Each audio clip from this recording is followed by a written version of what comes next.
Miftah Maulana Habibur Rahman alias Gus Miftah hadir dan memberikan ceramah dalam acara buka puasa bersama Presiden RI, Joko Widodo dan sejumlah menteri di Istana Kepresidenan, Jakarta pada Kamis, 28 Maret 2024. Dalam ceramahnya, Gus Miftah sempat berkelakar tentang Menteri Investasi RI, Bahlil Lahadalia. Assalamualaikum warahmatullahi wabarakatuh. Alhamdulillahirabbil alamin wa kafa. Salatu wassalamu ala sayyidina Muhammadinil Mustafa wa ala alihi washabihi ahli sidqi wal wafa, amma ba'd. Yang terhormat Bapak Presiden Republik Indonesia Insinyur Haji Joko Widodo. Saya teringat dengan satu pepatah Arab. Al-uyun tansa man ra'at walakinnal qulub la tansa man ahabbat. Mata bisa lupa kepada siapa yang ia lihat, namun hati tidak bisa lupa dengan siapa yang ia cintai. Insya Allah cinta rakyat Indonesia kepada Pak Jokowi akan bertahan selamanya. Amin. Bapak Wakil Presiden Abah Yai Ma'ruf yang sangat saya takdimi, jajaran menteri dan ketua lembaga yang berbahagia. Dalam satu sabdanya, baginda Nabi Muhammad SAW menyampaikan, Atakum Ramadan Sayyidus Suhur. Telah datang kepada kalian bulan Ramadan yang merupakan tuannya bulan. Maka famarhaban bihi wa ahlan. Ucapkanlah kepada Ramadan, selamat datang wahai engkau bulan Ramadan. Qad ja'akumus sahru, qad ja'akumus siyam bil barakah. Telah datang kepada kalian bulan puasa yang penuh dengan barokah. Fa'akrim bihi, maka muliakanlah kedatangan bulan tersebut. Bapak Ibu, Bapak-bapak yang saya muliakan, Ramadan telah datang dengan membawa keberkahan. Tahun ini kita bisa melihat betapa Ramadan hadir di Indonesia dengan membawa keberkahan yang tidak hanya untuk umat Islam, tapi juga untuk kawan-kawan kita non-Islam. Contoh paling sederhana adalah hari ini, candaan antara orang non-Islam dan orang Islam terkait rebutan jajan takjil. Yang kemudian ini saya rasa menjadi satu fenomena yang menarik, bahwa Ramadan membawa keberkahan tidak hanya untuk umat Islam, tapi juga orang non-Islam. Jam 3 kawan non-Islam sudah berburu takjil di saat orang Islam lagi lemes-lemesnya. Begitu orang Islam berburu takjil jam 5, jatah takjil sudah habis. Maka saya akan berusaha membalas teman-teman non-Islam ketika besok Paskah, telur akan saya borong semuanya. Sehingga kawan-kawan Nasrani tidak kebagian telur, sehingga mereka merayakan Paskah dengan telur Kinder Joy. Sehingga kemudian saya teringat makna barokah itu mengandung 3 hal. Yang pertama adalah ziyadatul khair, kemudian yang kedua adalah ziyadatul mahabbah, dan yang ketiga adalah ziyadatus sa'adah. Barokah itu bermakna ziyadah. Ziyadah itu artinya nilai tambah.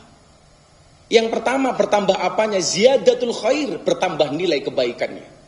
Kebaikan baik bagi umat Islam maupun non-Islam. Maka satu ketika Nabi Ibrahim alaihissalam pernah ditegur oleh Allah. Nabi Ibrahim alaihissalam, Bapak, mohon izin, ini adalah sosok Nabi yang mendapatkan gelar Khalilur Rahman. Salah satu spesifikasinya adalah Nabi Ibrahim ini senang ngajak orang makan. Setiap ketemu orang ditraktir makan, termasuk makan siang. Ditraktir sama Nabi Ibrahim. Satu ketika Nabi Ibrahim ketemu dengan seseorang, dibawa ke rumahnya untuk diajak makan. Ternyata ketika Nabi Ibrahim berdoa, sang tamu tidak berdoa sebagaimana doanya Nabi Ibrahim. Dalam riwayat disebutkan, ada yang mengatakan dia majusi, penyembah api. Ada yang mengatakan dia seorang ateis yang tidak punya Tuhan. Selesai berdoa, Nabi Ibrahim bertanya, wahai engkau, kenapa engkau tidak berdoa seperti saya kepada Tuhan? Dijawab oleh orang ini, mohon maaf Ibrahim, sesembahan saya berbeda dengan sesembahanmu. Maka saat itu kemudian Nabi Ibrahim mengatakan kepada tamunya, karena sesembahanmu berbeda dengan sesembahanku, kali ini engkau tidak aku beri makan. Sehingga sang tamu ini pergi dalam keadaan bersedih. Kemudian dalam hadis qudsi Allah mengatakan kepada Ibrahim, ya Ibrahim, kenapa dia tidak kamu kasih makan? Dijawab oleh Nabi Ibrahim alaihissalam, ya Tuhan, dia tidak menyembahmu sebagaimana aku menyembahmu. Kemudian dijawab oleh Allah Subhanahu wa taala, Ibrahim, orang yang menyembah aku itu hambaku. Yang tidak menyembah aku itu juga hambaku. Yang menyembah aku kasih rezeki. Yang tidak menyembah aku kasih rezeki. Engkau Ibrahim ngasih makan hanya sekali, kok kebanyakan syarat. Ini menunjukkan bahwa keberkahan Islam sebagai rahmatan lil alamin tidak hanya berbagi kepada orang Islam, tetapi kepada mereka yang non-Islam. Maka ketika ada pertanyaan, boleh nggak seorang muslim mendapatkan nafkah dari orang non-Islam atau sebaliknya? Jawabannya adalah boleh. Beberapa waktu lalu saya sampaikan di hadapan kantor DPP PAN, di hadapan Bapak Prabowo, contoh yang paling konkret, orang Islam boleh menerima atau boleh memberi ketika Nabi Musa alaihissalam dibesarkan di kerajaan Fir'aun. Bapak mohon maaf, Musa ini lahir di zaman Fir'aun, yang Fir'aun ini sangat percaya dengan peraturan dukun. Dukunnya ini membuat peraturan, siapapun bayi yang lahir dalam keadaan laki-laki maka harus dibunuh. Ibunya Nabi Ibrahim galau, mohon maaf, ibunya Nabi Musa galau karena bayinya laki-laki. Maka kemudian atas petunjuk Allah, bayi ini dihanyutkan di sungai, kemudian mendarat di belakang kerajaan Fir'aun. Ditemu oleh istrinya namanya Siti Asyah. Dibawa pulang oleh Siti Asyah ke dalam kerajaan Fir'aun. Fir'aun melihat, bertanya kepada Siti Asyah, wah Asyah, siapa yang kamu bawa? Bayi, laki-laki perempuan, laki-laki. Fir'aun marah, Pak, bunuh. Dijawab oleh Siti Asyah, nggak bisa Mas Fir'aun. Kenapa nggak boleh kamu bunuh? Karena bayi yang bisa kamu bunuh adalah bayi yang kamu cari. Sementara bayi ini datang sendiri. Delalah Pak, Fir'aun manut. Maka sejarah mencatat, sejak saat itulah laki-laki kalah sama istri Pak. Makanya saya benci dengan Fir'aun bukan karena dia ngaku Tuhan Pak. Tapi gara-gara peristiwa itu kita kalah sama istri Pak. Mohon maaf ya Bu. Karena saya memahami betul perempuan itu karakternya satu. Kalau disakiti nggak pernah lupa, kalau menyakiti nggak pernah ingat. Itulah perempuan Pak. Tumbuh berkembangnya Fir'aun, mohon maaf, tumbuh berkembangnya Musa di kerajaan Fir'aun, itu dinafkahi oleh Fir'aun.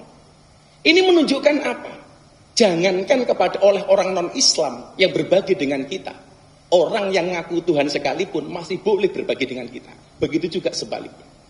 Kemudian yang kedua, keberkahan itu bermakna ziyadatul mahabbah, bertambahnya nilai cinta dan kasih sayang. La tadkhulunal jannata hatta tu'minu wa la tu'minu hatta tahabu. Sekali-kali kamu tidak akan masuk surga kata Allah, sehingga kamu beriman, dan ciri orang beriman itu adalah orang yang memiliki rasa cinta dan kasih sayang.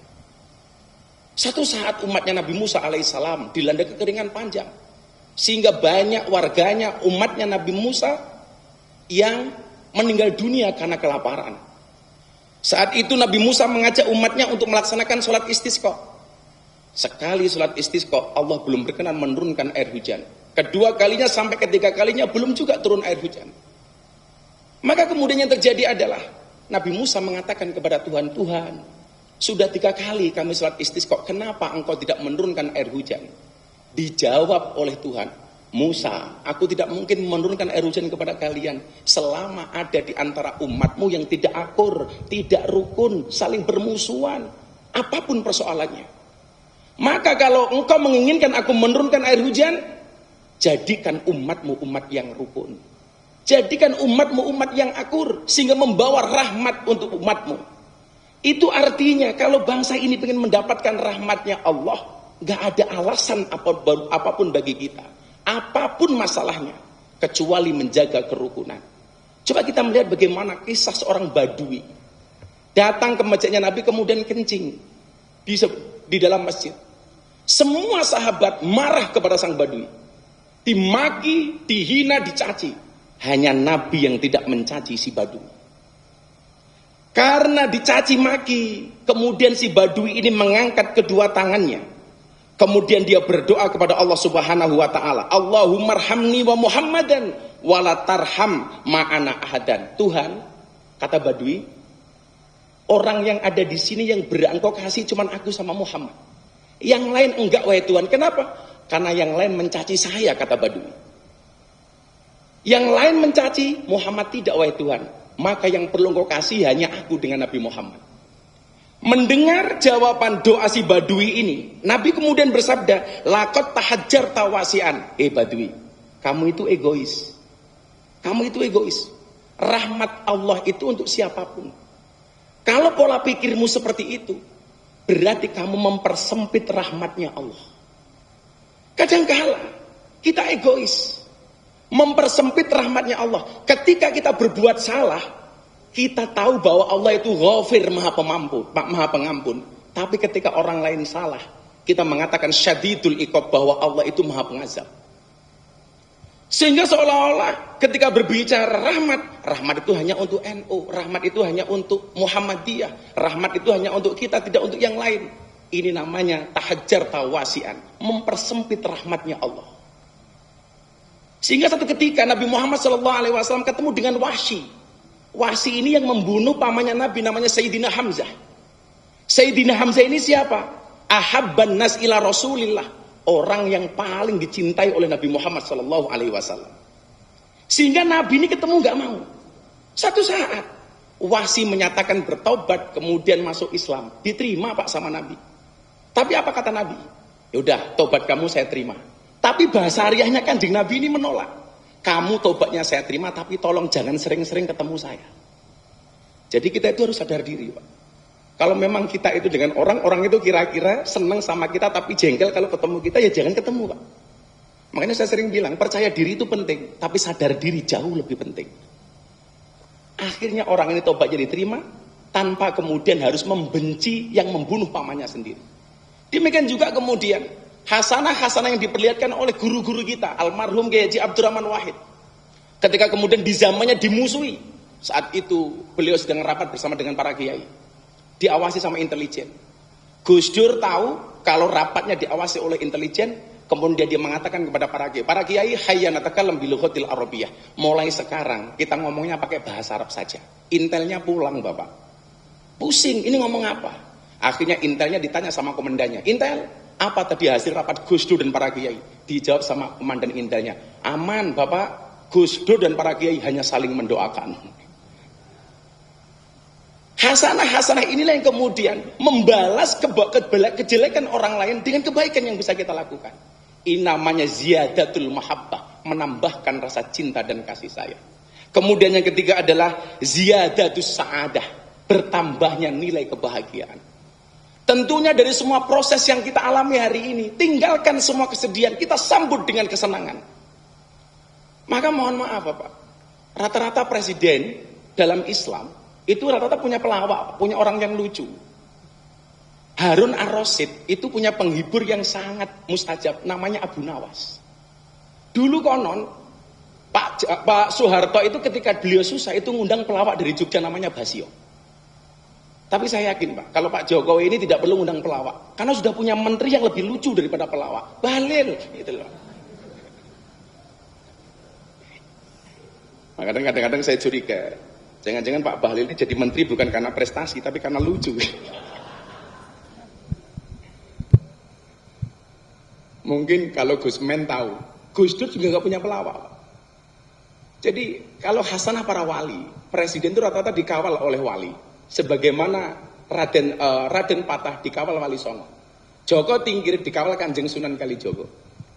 Maka kenapa banyak calon pemimpin kalau mau ziarah itu ke Demak, Pak? Karena dianggap Kanjeng Sunan Kalijogo berhasil ngembani Joko Tingkir yang kemudian menjadi Sultan Hadiwijoyo. Satu makam wali yang jarang dikunjungi di Kudus, Pak. Makamnya Kanjeng Sunan Kudus. Karena Kanjeng Sunan Kudus ini dianggap gagal ngembani Arya Penangsang. Maka ada dua tempat di Indonesia yang jarang dikunjungi oleh presiden. Satu Kudus, dua Kediri. Karena harus melewati Sungai Berantas. Lah Gus Dur sangat taat dengan kiai. Tetapi ketika beliau susah nggak pernah ngundang pelawak. Kenapa? Karena Gus Dur lebih lucu dibandingkan pelawak. Saya masih ingat Abah Ma'ruf. Gus Dur mengatakan begini, Gus Dur, kenapa Anda itu kalau ceramah selalu dimulai dengan mengucapkan salam assalamualaikum? Apakah karena Anda muslim yang taat? Oh enggak. Saya itu mengucapkan salam bukan karena saya muslim yang taat. Saya pengen cek ombak, ada yang datang apa enggak. Itu Gus Dur. Jadi di saat orang lain ngelucu dengan membuli orang lain, Gus Dur sudah mampu membuli dirinya sendiri. Maka ziyadatus sa'adah, harus bertambah nilai kebahagiaannya. Demikian juga ketika Al-Quran mengatakan kul bifadlillah wa birahmati fabidzalika falyafrahu. Orang beragama ini harus happy, Pak. Harus enjoy, harus relax. Kenapa? Karena agama itu datang sebagai sebuah solusi, bukan sebagai sebuah masalah maupun problem. Sehingga ketika kita membuat onar atas nama agama, jelas itu bukan ajaran Nabi. Jelas itu bukan ajaran Al-Quran. Maka Bapak yang saya muliakan, bagaimana kemudian konsepnya ketika pejabat memberikan kesenangan kepada rakyat? Nabi mengatakan, ahabbun nas anfa'uhum linnas. Manusia yang paling baik itu adalah manusia yang paling banyak manfaatnya. Wa ahabbul a'mali ilallahi. Kembali Nabi mengatakan, sururun tudkhiluhu ala muslim takshifu anhu kurbatan. Amal yang paling disukai oleh Allah ternyata ketika seseorang memberikan kebahagiaan kepada orang lain sehingga terlepas dari semua keruwetan, dari semua masalah. Maka inilah PR kita kemudian, bahwa beragama ini harus kita buat happy. Demikian pula syarat yang kedua. Ketika Nabi Musa bertanya kepada Allah, Tuhan, apa syarat yang kedua setelah umat kami rukun supaya engkau menurunkan air hujan? Allah menjawab, carilah waliku namanya Barah. Kamu minta doa darinya. Nabi Musa protes. Saya nabi loh, dia wali. Kenapa saya diminta doa kepada wali? Apa jawaban Allah? Innahu yudhikuni fil yaumi salasa marrat. Karena Barah itu mampu membuat saya tersenyum sehari minimal 3 kali.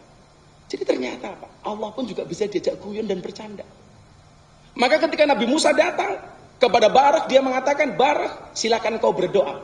Mudah-mudahan Allah menurunkan air hujan kepada kami. Apa doa yang dibaca oleh Barah? Ya Allah ya Rob, apa air hujan itu sudah tidak taat kepada engkau sehingga tidak mau turun kepada umatnya Nabi Musa? Ini kan doanya menjengkelkan. Apakah air hujan itu sudah tidak taat kepada engkau sehingga sudah tidak mau turun ke umatnya Nabi Musa alaihissalam? Saat itu juga kemudian Allah tersenyum, kemudian menurunkan air hujan. Maka suasana kekeluargaan, kerukunan, persatuan setelah kita melewati proses demokrasi yang panjang, tentunya harus kita jaga sehingga membawa rahmatan untuk Indonesia. Amin Allahumma amin. Bapak yang saya muliakan, akhirnya mari kita minta kepada Allah, berdoa bersama-sama, karena manusia punya masalah, Allah punya solusi. Manusia punya kendala, Allah punya kendali. Tugas manusia mengangkat kedua tangan, sisanya biarkan Allah yang turun tangan. Maka ciri orang beriman yang ketiga adalah wa ala rabbihim yatawakkalun. Orang beriman tawakalnya hanya kepada Allah. Yang ngomong masalah tawakal, Bapak Presiden mohon izin. Gus Dur punya cerita, ada kiai yang suka berburu. Hari Jumat dia pergi ke hutan, kemudian membawa senapan, ketemu harimau, Pak. Harimaunya ditembak sama kiai, dar, ternyata harimaunya kebal, Pak. Yang terjadi pelurunya habis, gantian Pak Kiai dikejar sama harimau. Kiainya lari, Pak, ketemu jurang, pilihannya cuma 2. Dia lari terus masuk jurang, kembali dimakan sama harimau. Akhirnya Kiai ingat dengan Al-Anfal ayat 2, orang beriman tawakal hanya kepada Allah. Mata ditutup, tangan diangkat, dia berdoa, ya Allah ya Rabb, kalau saya harus mati dimakan harimau, tolong matikan aku dalam keadaan husnul khotimah. Begitu matanya dibuka, ternyata harimaunya nggak makan Kiai, justru mengangkat kedua kaki depan harimau. Pak Kiai bertanya, harimau kenapa kamu nggak makan saya? Harimau menjawab, yang sabar Pak Kiai, saya juga sedang berdoa. Kemudian Kiainya bertanya, harimau kamu berdoa apa? Allahumma barik lana. Doa makan Kiai.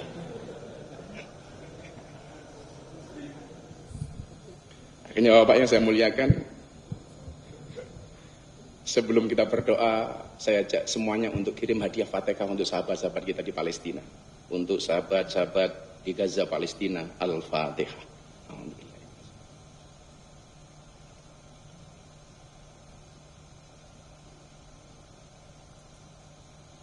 Bismillahirrahmanirrahim. Allahumma sholli ala Sayyidina Muhammad wa ala ali Sayyidina Muhammad walhamdulillahi rabbil alamin.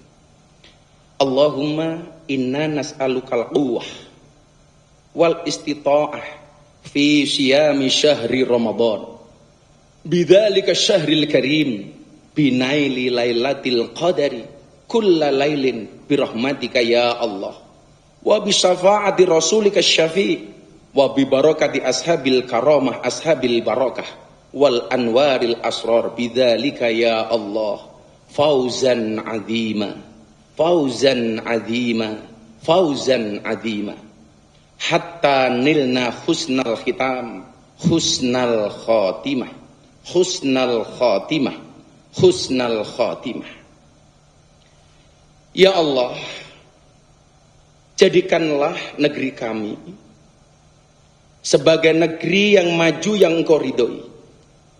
Jadikanlah bangsa kami sebagai bangsa yang soleh dan taat pada kehendak-Mu. Berikanlah petunjuk jalan yang lurus untuk pemimpin-pemimpin kami, ya Allah. Berikanlah kemudahan bagi mereka untuk menunaikan tanggung jawab dan janjinya sebagai pemimpin untuk keberhasilan kehidupan bangsa kami menuju masa depan yang cerah dan menjanjikan. Ya Allah, ya Rabb, tunjukkanlah kepada pemimpin kami bahwa yang benar itu benar. Dan Engkau memberikan kekuatan kepada para pemimpin kami untuk melaksanakan kebenaran itu, ya Allah.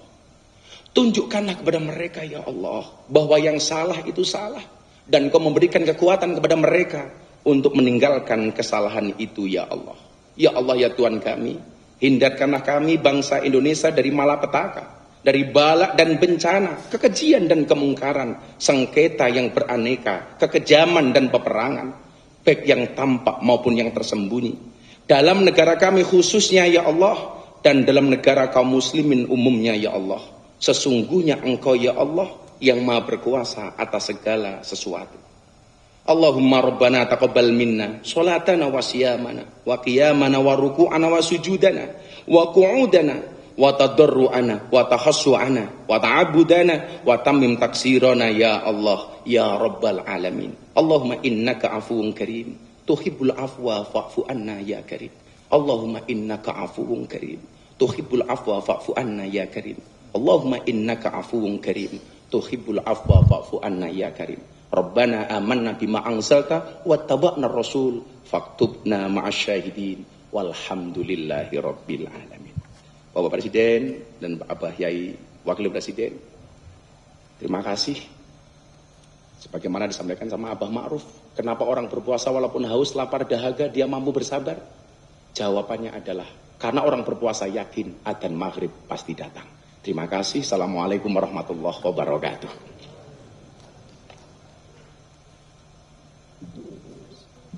Jangan lupa subscribe ya.